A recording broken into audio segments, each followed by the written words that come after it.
Hvala što pratite naš kanal. Balkanka Serbika zna. Lajkujte i pretplatite se na naš kanal. Veruje se da ako vam trpezarija ili dnevna soba gledaju na lepo drveće, prirodu, nebo, vrt ili bilo što drugo lepo, postavljanjem ogledala nasuprot njih udvostručit ćete tu lepotu. Trpezarija je savršeno mesto za ogledala.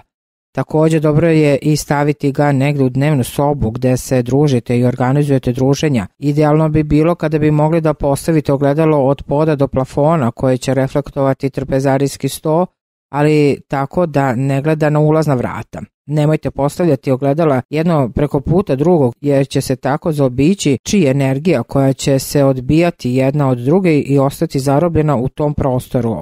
Najveća greška je staviti ogledalo nasuprot ulaznih vrata jer se reflektovanjem ulaza sva energija i mogućnosti odbiju od vas pre nego što vam i dođu. Ne preporučuje se stavljanje ogledala u podnožje stepeništa jer seče noge i kada se penjete i spuštate.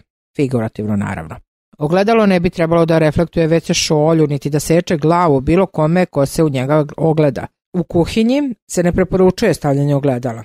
U spavajućoj sobi ne preporučuje se da ogledalo se postavi tako da gleda prema krevetu jer donosi lošu energiju, niti iznad kreveta. Tako postavljeno ogledalo može biti krivac za loš san, ali i probleme u braku. Sva mesta na koja ne treba stavljati ogledalo su ova. Nasuprot kamina, iznad kamina može.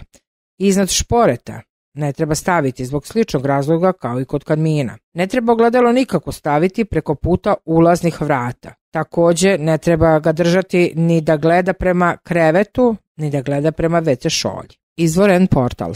Hvala što pratite naš kanal. Balkanka Serbika zna. Lajkujte i pretplatite se na naš kanal.